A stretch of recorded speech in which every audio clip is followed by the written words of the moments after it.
तो आज हम करेंगे एक्सरसाइज 4.2 का क्वेश्चन नंबर 3।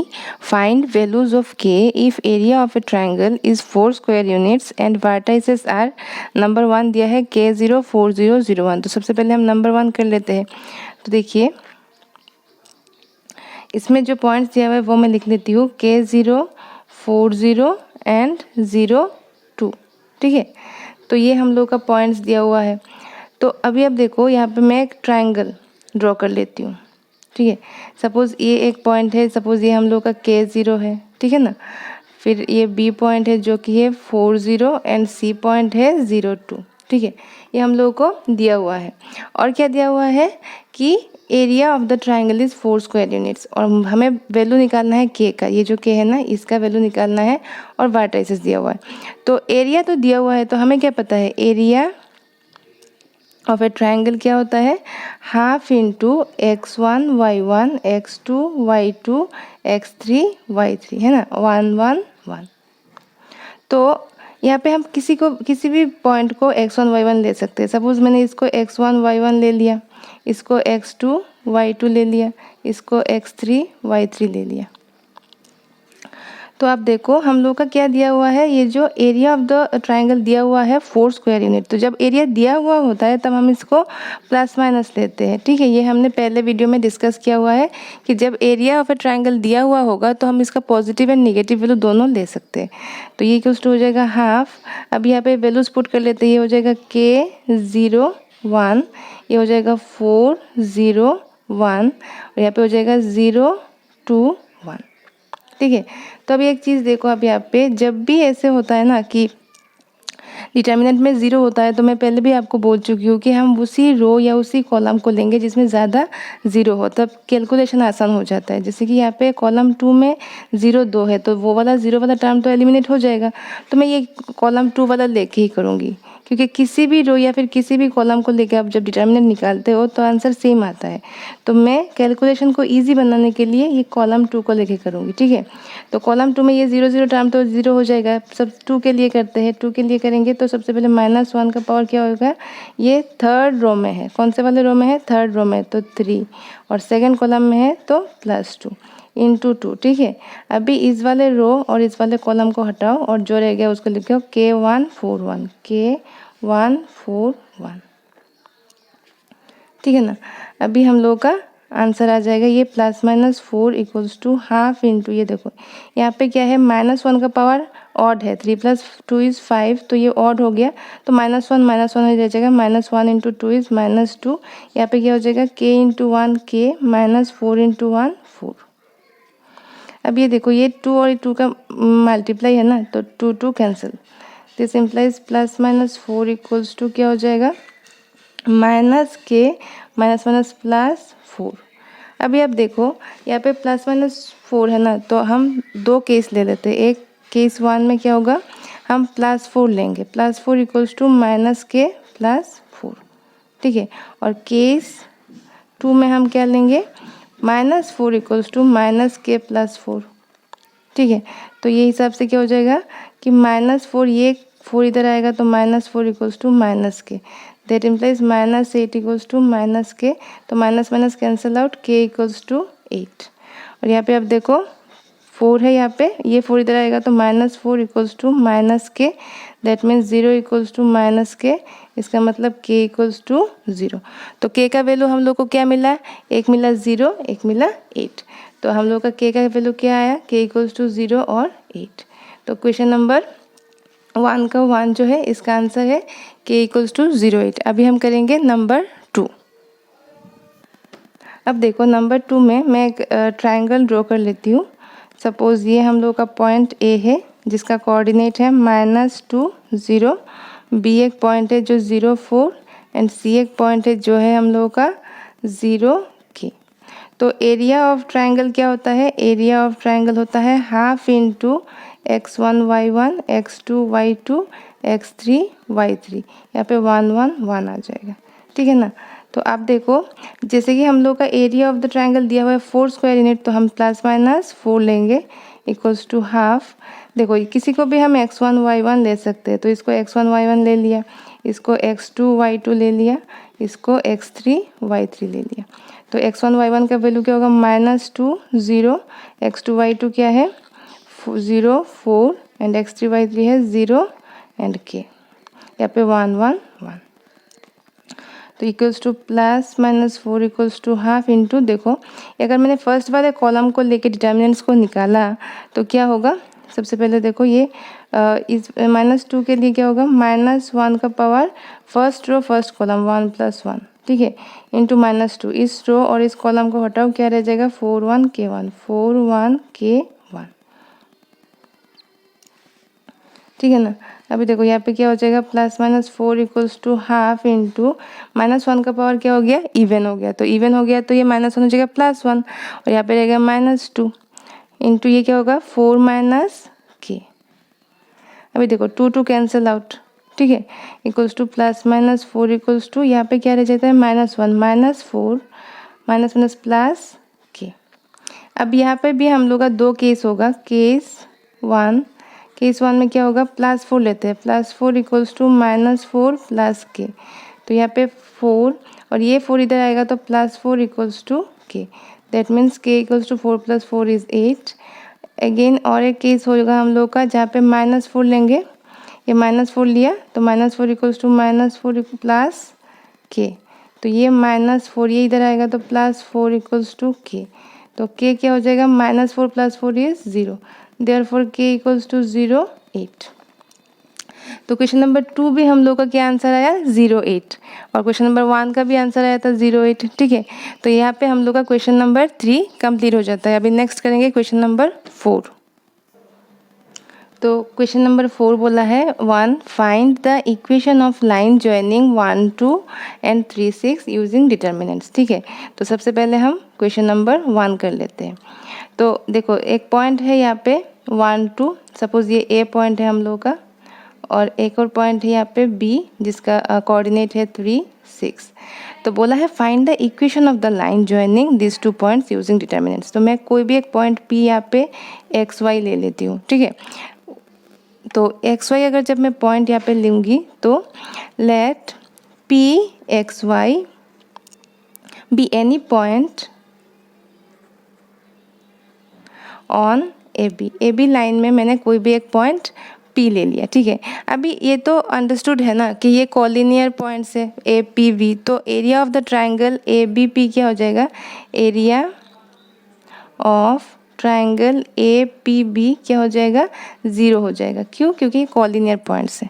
तो अगर मैं ट्राइंगल का जो फॉर्मूला है ये यूज़ करूँ यहाँ पे, जैसे कि half x1 y1 1 x2 y2 1 x3 y3 1, ठीक है, दिस इक्वल्स टू 0 आ जाएगा। तो यहाँ पे आप देखो हाफ मैं किसी को भी x1 y1 ले सकती हूँ। मैंने सपोज इसको x1 y1 ले लिया, ठीक है, इसको मैंने x2 y2 ले लिया और इसको मैंने x3 y3 ले लिया। तो x1 y1 क्या हो जाएगा 1 2 1, x2 y2 क्या हो जाएगा 3 6 1 एंड x3 y3 क्या हो जाएगा हम लोग का x y 1। अभी इसको जब हम सिंप्लीफाई कर लेंगे तो हमें आसानी से हम लोग का डिटर्मिनेंट मिल जाएगा। तो सबसे पहले देखो जब भी हम फर्स्ट रो में लेते हैं ना तो ये पता है कि ये पे प्लस होता है, ये पे माइनस होता है, ये पे प्लस होता है। क्यों? बार बार -1 का पावर देखकर मैंने पहले भी कर चुकी हूँ। -1 का पावर यहाँ पे क्या होगा 1 के लिए होगा 1 + 1 तो पॉजिटिव हो जाएगा, तो अल्टीमेटली ये पॉजिटिव होता है, इसके लिए नेगेटिव होता है, इसके लिए पॉजिटिव होता है। तो ये मैं लिख लेती हूँ 1 के लिए, ठीक है। तो 1 इंटू पॉजिटिव है तो पहले कुछ लिखने का ज़रूरत नहीं है। इस रो को इस कॉलम को हटा के क्या रह जाएगा 6 1 y1 6 1 y1। 2 के लिए यहाँ पे माइनस हो जाएगा, 2 इंटू क्या होगा इस रो को इस कॉलम को हटाओ क्या होगा 3 1 x1 3 1 x1, ठीक है, प्लस इस 1 के लिए प्लस है तो 1 लिखने का ज़रूरत भी नहीं है। इस रो को और इस कॉलम को हटाओ क्या हो जाएगा 3 6 xy 3 6 xy, ठीक है, दिस इक्वल्स टू 0। क्यों? क्योंकि हम लोगों का जो एरिया है वो 0 है। तो हाफ इंटू क्या हो जाएगा देखो 1 इंटू लिखने का ज़रूरत नहीं, 6 into 1 is 6 minus y -2 into यहाँ पे हो जाते हैं 3 - x, ठीक है, plus 3y - 6x equals to 0। This implies half into ये देखो 6 minus y minus 6 minus minus plus 2x plus 3y minus 6x this equals to 0। ये देखो प्लस 6 माइनस 6 कैंसिल आउट, ठीक है। यहाँ पे देखो क्या रह जाता है, हाफ इंटू ये है 3y minus y is 2y and minus 6x plus 2x is minus 4x this equals to 0। Implies अगर मैं यहाँ पे देखो हाफ 2 कॉमन लेती हूँ तो क्या हो जाएगा y माइनस 2x, मैंने यहाँ पे 2 कॉमन ले लिया, ठीक है। तो y मैंने तो 2 cancel out equals to 0। This implies y minus 2x equals to 0। तो यहाँ से हम लोग का इक्वेशन क्या आ जाएगा, y इक्वल्स टू 2x। यहाँ से हम लोग का क्या आ जाएगा, y इक्वल्स टू 2x। इसका मतलब इक्वेशन ऑफ दिस लाइन, ठीक है, जॉइनिंग दिस 2 पॉइंट्स आ जा रहा है हम लोग का y equals to 2x। So this is the answer, y equals to 2x is the answer. अभी हम करेंगे क्वेश्चन नंबर 2। सेम प्रोसीजर है, 2 पॉइंट्स दिया हुआ है और यूजिंग डिटर्मिनेंट्स हमको इक्वेशन ऑफ द लाइन निकालेंगे। तो हम सेम कॉन्सेप्ट यूज करेंगे कि area of the triangle formed by this 3 points are 0। तो देखो find equation of line joining 3 1 and 9 3 using determinants. तो मैं एक पॉइंट ले लेती हूँ ए जिसका कोऑर्डिनेट है 3 1, ये एक पॉइंट है सपोज, और बी और एक पॉइंट है जिसका कोऑर्डिनेट है 9 3, और ये एक पॉइंट है एक्स वाई, ठीक है। तो ये हम लोग का 2 पॉइंट दिया हुआ है और हमने लेट ले लिया पी एक पॉइंट एक्स वाई है। Let P x Y be any point on A B में कोई भी एक पॉइंट एक्स वाई हमने ले लिया। Therefore area of triangle A P B क्या हो जाएगा, 0 हो जाएगा क्योंकि ये कॉलिनियर है। तो this implies half into x1 y1 1 x2 y2 1 x3 y3 1, ये क्या है, ये एरिया का है। This equals to 0। अभी मैं इन दोनों पॉइंट में किसी को भी x1 y1 ले सकती हूँ। इसको ले लेती हूँ x1 y1, इसको लेती हूँ x2 y2, इसको लेती हूँ x3 y3। तो हाफ इंटू x1 y1 क्या हो जाएगा 3 1 1, x2 y2 हो जाएगा 9 3 1, ये हो जाएगा x y 1। This equals to 0। This implies half. अभी देखो यहाँ पे कहीं पर भी 0 0 नहीं है तो मैं सबको लेकर करूँगी। तो सबसे पहले मैंने अगर रो को लिए गया है तो ये पॉजिटिव है, ये निगेटिव है, ये पॉजिटिव है। तो 3 इंटू क्या हो जाएगा, जो डिटर्मिनेंट है वो है इसको रो इस कॉलम को हटा के 3 1 y 1 3 1 y 1, ठीक है। तो अभी आप एक चीज़ नोटिस करो, मैं अगर ऐसे ही करती हूँ तो मैं ऐसे भी नहीं लिखूँगी डायरेक्ट। 3 इंटू इसको हटाऊँगी और 3 इंटू 1 3 माइनस वाई इंटू 1, तो 3 माइनस वाई लिख लूँगी। तो आपको समझाने के लिए मैं इसे पूरे एक्सपांड कर रही हूँ। माइनस यहाँ पे माइनस है ना, और 1 इंटू क्या हो जाएगा, इस रो इस कॉलम को हटाओगे 9 1 x1 9 1 x1 प्लस इस 1 के लिए 1 इंटू ये रो इस कॉलम को हटाओ 9 3 xy 9 3 xy this equals to 0। तो हाफ इंटू क्या हो जाता है 3 इंटू 1 तो 3 माइनस वाई, माइनस क्या हो जाता है 9 into 1 is 9 minus x, plus 9 into y is 9 y minus 3x this equals to 0, ठीक है। तो यहाँ पे आ जाता है हम लोग का हाफ इंटू, देखो 3 3 जा 9 minus 3y minus 9 minus plus x plus 9y minus 3x, ठीक है, इक्वल्स टू 0। तो यहाँ पे देखो क्या क्या होता है, plus 9 minus 9 cancel out. This implies half into यहाँ पे क्या रह जाएगा 9y माइनस 3y, तो ये हो जाएगा 6y, ठीक है, और plus x minus 3x minus 2x equals to 0 हो गया। तो यहाँ पे हम लिख लेते हैं, तो हाफ इंटू दिस इम्प्लाइज, इसके बाद मैं यहाँ पे लिख रही हूँ हाफ इंटू 6y में, तो यहाँ पे कॉमन ले लेते हैं 2, तो 3y हो जाएगा 3y माइनस x, ठीक है, इक्वल्स टू 0। तो यहाँ पे 2 cancel out 3y minus x equals to 0। This implies 3y equals to x, y equals to x/3। आप कुछ भी लिख सकते हो, पर यही है अल्टीमेटली हम लोग का equation of the line, equation of this line. Question number 2 find the equation of the line था ना, तो इसका अल्टीमेटली आंसर है हम लोग का y इक्वल्स टू x/3 या फिर 3y इक्वल्स टू x या फिर 3y minus x equals to 0। आप कुछ भी ले सकते हो, पर अल्टीमेटली आंसर यही है। ठीक है, तो अभी हम लास्ट क्वेश्चन करेंगे। क्वेश्चन नंबर होगा ये 5। ठीक है, तो अब हम करेंगे question number 5। If area of triangle is 35 square units with vertices 2, -6, 5, 4 and k 4, then k is, k का वैल्यू क्या होगा? ऑप्शन ए दिया है 12, option B -2, option C -12 -2, option D 12 -2। तो सबसे पहले देखो 3 पॉइंट दिया हुआ है और एरिया ऑफ द ट्राइंगल दिया हुआ है। तो सपोज ये हम लोगों का एक ट्राइंगल है ए, जिसका कोऑर्डिनेट है 2, -6, बी एक पॉइंट है जो 5, 4 है एंड सी एक पॉइंट है जो k 4 है। ठीक है, तो आप देखो एरिया क्या दिया हुआ है? एरिया दिया हुआ है इसका 35 स्क्वायर यूनिट्स। तो हमें क्या पता है एरिया क्या होता है? Area equals to half into x1 y1 1, x2 y2 1, x3 y3 1। ठीक है ना, तो ये हम लोग को पता है एरिया होता है। तो एरिया जब दिया हुआ होता है, यहाँ पे जो दिया हुआ है गिवन है, तो ये हम लोग लेते हैं ±35। ये मैंने पहले भी वीडियो में समझा के दिया था कि कब हम प्लस माइनस लेते हैं, कब हम नहीं लेते हैं। तो जब एरिया गिवन होता है तब हमें दोनों वैल्यू लेना चाहिए। यहाँ पे x1 y1 है, तो x1 y1 सपोज इसको मैंने x1 y1 ले लिया, इसको मैंने x2 y2 ले लिया, इसको मैंने x3 y3 ले लिया। तो वैल्यूज पुट करते हैं 2 -6 1, x2 y2 है 5 4 1, यहाँ पे है k 4 1। ठीक है ना, तो यहाँ पे आप देखो ±35 इक्वल्स टू हाफ। तो सबसे पहले हम इस रो को लेके करेंगे, तो ये पॉजिटिव होगा, ये निगेटिव होगा, ये पॉजिटिव होगा। तो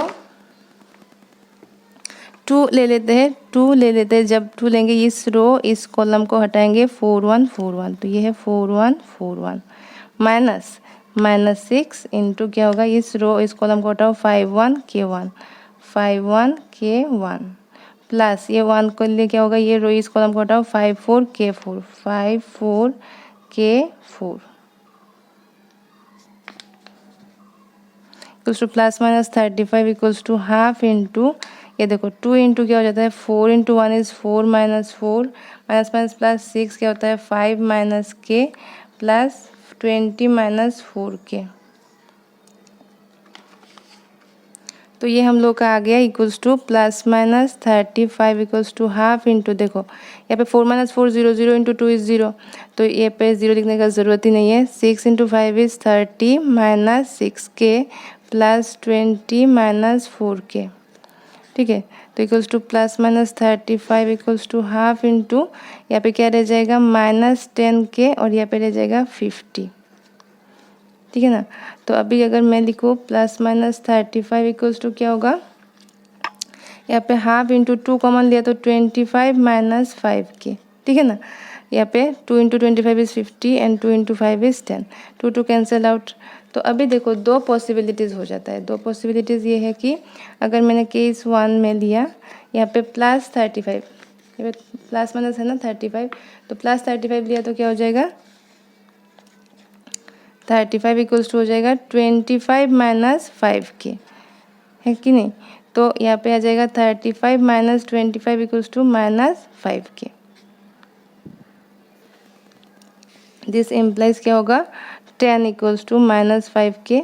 तो k हो जाएगा 10 डिवाइडेड बाई -5, तो k हो जाएगा -2। That means k equals to -2। ये एक आंसर है, पर ये केस 1 है। ठीक है, और एक केस होगा केस 2। केस 2 अगर मैंने यहाँ पे लिखा तो यहाँ पे क्या हो जाएगा? ये प्लस लिया था, अभी -35 लेंगे इक्वल्स टू 25 - 5k। इस 5k को इधर आएंगे तो 5 पॉजिटिव हो जाएगा। 5k इक्वल्स टू 25 प्लस 35 35, तो 5k इक्वल्स टू 50, तो k हो जाएगा, सॉरी 60 होगा यहाँ पे। 25 प्लस 35 इज़ 60, तो 60 डिवाइडेड बाई 5 इज़ 12। तो ये 12 है और यहाँ पे क्या आएगा? -2। तो 12 एंड -2 देखो कौन से ऑप्शन में है? Option D. ऑप्शन डी में दिया है 12 एंड -2। यहाँ पे -12 तो -12 तो नहीं आया, हम लोग का +12 भी आया है, और यहाँ पे 12 -2 नहीं, दोनों ऑप्शन है करेक्ट, 12 एंड -2।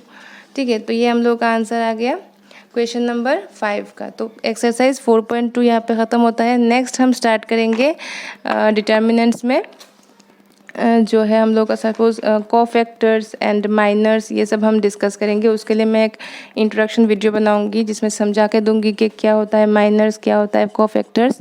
ठीक है, और अगर आपने लाइक नहीं किया, सब्सक्राइब नहीं किया, तो प्लीज़ लाइक करें, सब्सक्राइब करें, ताकि मुझे और भी ज़्यादा मोटिवेशन मिले, मैं और भी ज़्यादा वीडियोज़ बनाऊँ, और कॉमेंट्स भी ज़रूर कीजिएगा। Thank you so much.